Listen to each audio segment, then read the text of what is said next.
বন্ধুরা, এই দুই ধরনের লোক হয়। একজন রুমে এন্টার করার সঙ্গে সঙ্গেই বলে, hello everyone, how are you. আর একজন রুমে এন্টার করার পর কিছু না বললেও রুমের লোকজন হাততালি ও হল্লা শুরু করে দেয় এবং বলতে থাকে যে ফাইনালি উনি এসে গেছে। যেখানে প্রথম ব্যক্তির আসা ও না আসার সাথে লোকেদের কোনো ফারাক পড়ে না, সেখানে দ্বিতীয় ব্যক্তির আসার অপেক্ষায় সবাই বসে থাকে। দ্বিতীয় ব্যক্তির জন্য সব জায়গাতেই লোক অপেক্ষা করে থাকে ও তাকে সম্মান দেয়। এখন আপনাদের হাতেই রয়েছে যে আপনি কী ধরনের লোক হতে চান। আর দ্বিতীয় ক্যাটাগরির লোক হতে চাইলে ভিডিওটি শেষ পর্যন্ত অবশ্যই দেখুন। আমি আপনাদের সাথে এমন 5টি টিপস শেয়ার করব যার মাধ্যমে আপনি দ্বিতীয় ক্যাটাগরির হাইলি রেসপেক্টিভ ও হাইলি এফেক্টিভ ব্যক্তির লোকেদের মতো হতে পারবেন। চলুন তবে শুরু করা যাক। Tips number 1, speak less but wise. কম কথা বলা ও এফেক্টিভ বলা একজন প্রভাবশালী ব্যক্তির আসল কোয়ালিটি হয়ে থাকে। আর ব্যক্তির হাইলি এফেক্টিভ কোয়ালিটি অনেক লোকেদের ইমপ্রেস ও অ্যাট্রাক্ট করে থাকে। একজন শান্তপ্রিয় ব্যক্তির সাথে সবাই সময় কাটাতে চায়, কিন্তু সেখানে বেশি কথা বলা, কারো কথার গুরুত্ব না দিয়ে নিজেই সারাক্ষণ বকবক করা, এই প্রকার ব্যক্তির সাথে কেউই সময় কাটাতে চায় না। আর কম বলার জন্য একটা অভ্যেস থাকা দরকার, যেটা হলো থিঙ্ক বিফোর ইউ স্পিক। বলার আগে 4 থেকে 5 সেকেন্ড অন্তত ভাবুন যে সিচুয়েশন অনুযায়ী আপনার কথা বলা উচিত কি উচিত না, আর কতটা উচিত। Tips number 2, make feels others important. বন্ধুরা, এই দুনিয়ায় সবচেয়ে বেশি ইম্পর্টেন্ট হলো নিজের নাম অথবা স্বয়ং নিজেই। যখন আপনারা কারো সাথে দেখা করবেন তখন তার সম্মান করুন অথবা তার ইম্পর্টেন্স ফিল করুন, যার ফলে সে আপনাকে পছন্দ করতে শুরু করবে।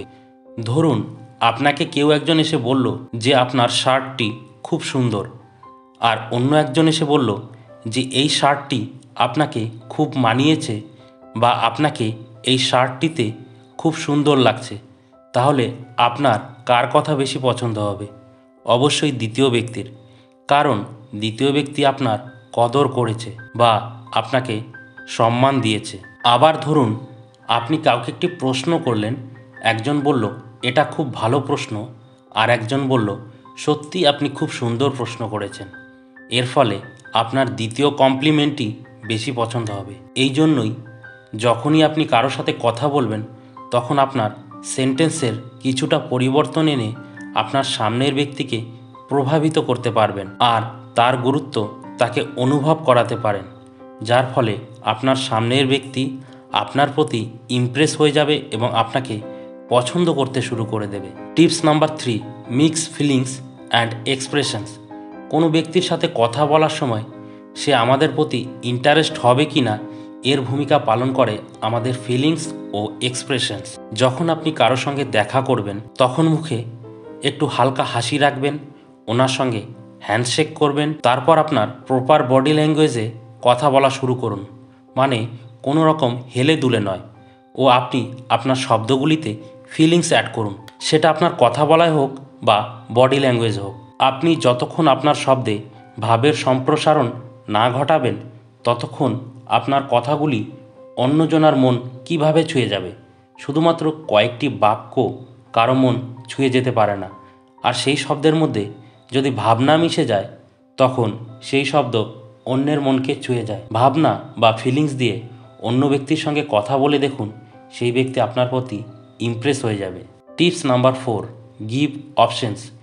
একটি গবেষণা অনুযায়ী যখন দুটো লোক একসঙ্গে কথা বলে তখন 98% কনভারসেশন দুইজনের ইচ্ছাতে শেষ হয় না। কেবলমাত্র 2% কনভারসেশনই শুধুমাত্র দুইজনের ইচ্ছাতেই সমাপ্ত হয়, যেখানে দুইজনেরই সমর্থন থাকে। যদি কখনো আপনি আপনার বক্তব্য কাউকে মানাতে চান অথবা যদি চান যে সামনের ব্যক্তি আপনার কথার সমর্থন করুক আর আপনার প্রতি কনভিন্স হোক, তবে আপনি এই টিপসটি অবশ্যই ফলো করুন। আপনি যখন কারোর সঙ্গে কথা বলবেন তখন সরাসরি কাউকে এটা বলবেন না যে আমার এই কাজটি আপনাকে করে দিতে হবে। এইভাবে না বলে ওনাকে 3টি অপশন দেন, যার ফলে উনি সরাসরি না করতে পারবেন না। 3টি অপশনের ভেতর একটি অপশন চুজ করে আপনাকে কাজটি করে দেবে। এর কারণ হলো যখন আমরা সামনের ব্যক্তিকে 3টি অপশন দেই, তখন তারা এটা ভাবে যে আপনি নয়, তাকে ডিসিশন নিতে বলা হয়েছে। যখন আপনি ডিরেক্ট কাউকে কিছু করতে বলেন, তখন আপনার সামনের ব্যক্তির এটা মনে হয় যে আপনি তাকে অর্ডার দিচ্ছেন। এর পরিবর্তে সামনে অপশন রাখলে আপনাকে না বলতে পারবে না। Tips number 5, imagine yourself as a leader. বন্ধুরা, সাধারণত আমরা খোলাখুলি কথা বলতে অথবা অনেক লোকের সামনে কথা বলতে ভয় পাই, যার ফলে আমাদের কনফিডেন্স লেভেল একদমই লো হয়ে যায় আর আমরা কথা বলতেই পারি না। এই কারণে আপনাকে এই টিপসটি অবশ্যই ফলো করা দরকার। আপনি মোটিভেশনাল স্পিকারদের দেখে কথা বলার ধরন শিখতে পারেন। আপনারা একা একা এটা ট্রাই করতে পারেন নিজে একজন লিডার হিসেবে ইমাজিন করে। এর ফলে আপনার বেনিফিট যেটা হবে সেটা হলো, যখন আপনি কারো সামনে কথা বলতে যাবেন তখন আপনি অটোমেটিক্যালি ফুল কনফিডেন্সের সাথে একজন লিডারের মতো কথা বলতে পারবেন। শুধুমাত্র সময় বের করে একা একা একজন লিডার হিসাবে আপনাকে অ্যাক্টিংয়ের প্র্যাকটিস করতে হবে। এই একটি প্র্যাকটিসই আপনার কথা বলার ধরন পাল্টে দেবে। তো বন্ধুরা, ভিডিওটি ভালো লাগলে একটি লাইক করুন ও নতুন নতুন মোটিভেশনাল ভিডিও পাওয়ার জন্য চ্যানেলটিকে সাবস্ক্রাইব করুন। আর সেই সাথে কমেন্ট বক্সে আপনাদের মতামত অবশ্যই শেয়ার করুন।